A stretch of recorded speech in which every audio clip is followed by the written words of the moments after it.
करने का। इनकी मैडम इतनी प्यार से खिलाती है, मैं मोटा हो जाता हूँ और काफ़ी मेरा ख्याल रखते हैं।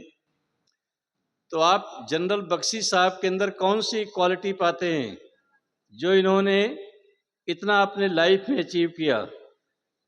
अगर उस क्वालिटी का नाम आपने बता दिया तो मैं समझूंगा कि आप ग्रेट सोल्जर बनेंगे या ग्रेट इंडियन सिटीजन बनेंगे। देखते हैं कौन बच्चे बताते हैं कि जनरल बख्शी जी के अंदर कौन सी ऐसी क्वालिटी है। हाँ जी, ऑनेस्टी, देश का जज्बा और वीरता और निडरता और हाँ जी, अच्छा, आत्मविश्वास। और ये सब आप लोग परीक्षा में फेल हुए। सबसे बड़ी क्वालिटी इनकी लाइफ में क्या है? तो आप लोग खाली इंटॉक्सिकेटेड मदहोश हैं और तालियां और नारे लगाने में ध्यान देते हैं। प्यारे बच्चों, किसी भी इंसान के अंदर जो सबसे बड़ी क्वालिटी होती है वो क्वालिटी का नाम है लीडरशिप। क्या क्वालिटी का नाम है? और एक लीडर के अंदर क्या क्वालिटी होती है, नोट कर लो। Ideally a good leader should be a visionary, strategist, courageous and knowledgeable. He should be a good planner, have a good memory and ability to execute his plan on the ground. एक अच्छे leader की जो सबसे बड़ी quality होती है उसे visionary होना चाहिए, स्ट्रेटेजिस्ट रणनीतिकार होना चाहिए, करेजियस साहसिक होना चाहिए एंड नॉलेजेबल उसे समझदार होना चाहिए। He should be a good planner.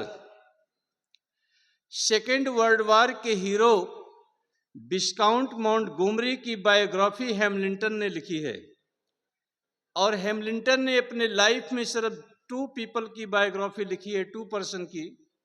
एक प्रेसिडेंट जॉन एफ कैनेडी और सेकंड फील्ड मार्शल विस्काउंट मॉन्टगोमरी। फील्ड मार्शल विस्काउंट मॉन्टगोमरी कहते हैं कि well plan is half done. अच्छी योजना आधी सफलता के बराबर होती है।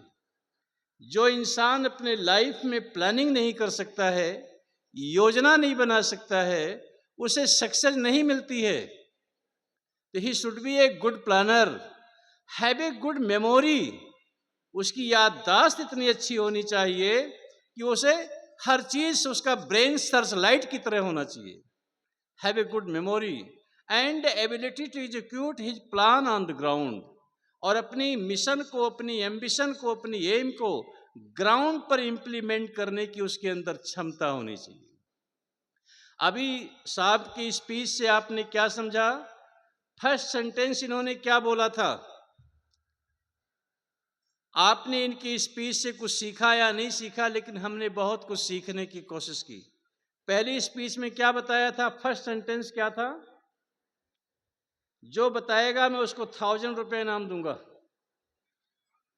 हाँ जी, बोलिए। कल, आजकल। इंपॉर्टेंट का सेंटेंस क्या था?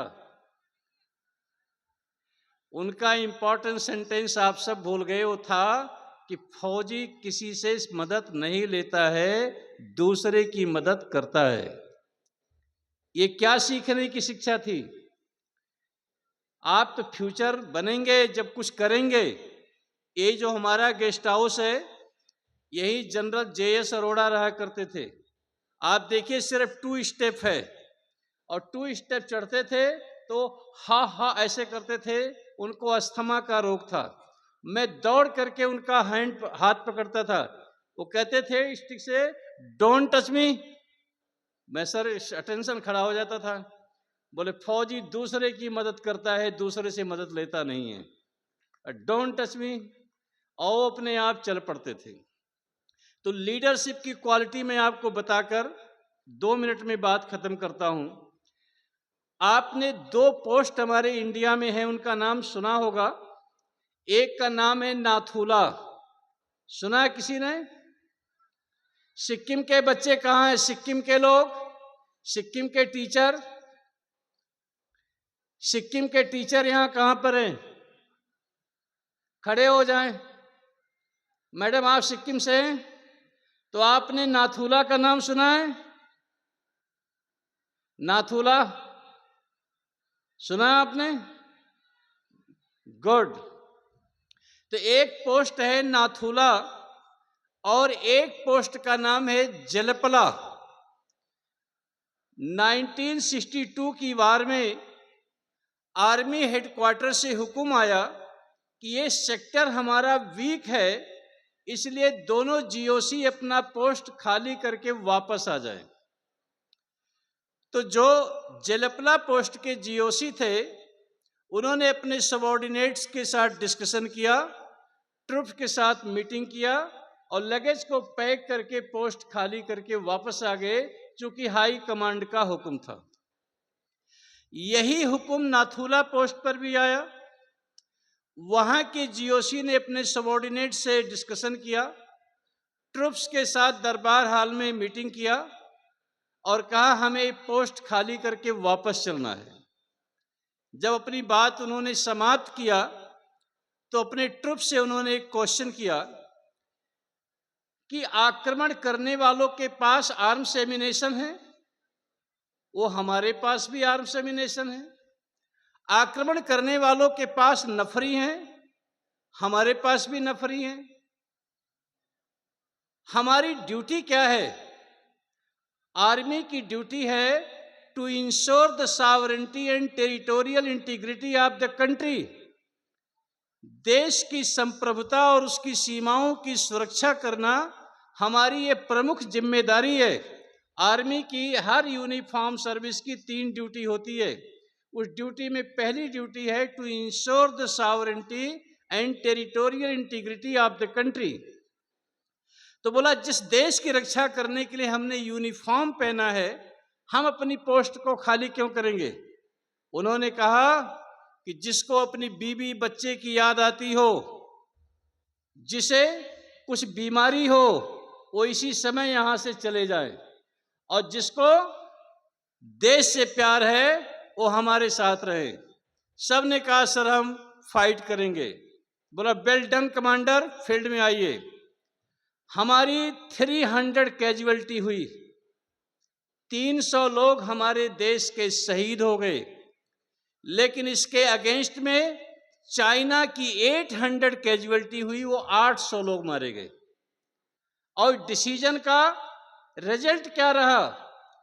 जो जलपला पोस्ट को जीओसी ने खाली कर दिया था, वो पोस्ट आज चाइना के पास है, और जो नाथुला पोस्ट ने फाइट किया था वो आज इंडिया के पास है।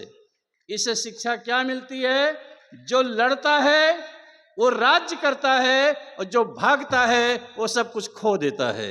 ये शिक्षा हमें ऑनरेबल जनरल बख्शी सर से मिलती है। अब हमारे गेस्ट आए हैं, ऑनरेबल हिज हाइनेस महाराज कूच बिहार। मैं जनरल बख्शी साहब से अनुरोध करूंगा कि आप उनका साल साफा पहनाकर सम्मान करेंगे। ऑनरेबल नरुका जी और महाराज जी का, तीनों का साल साफा पहनाकर सम्मान करेंगे।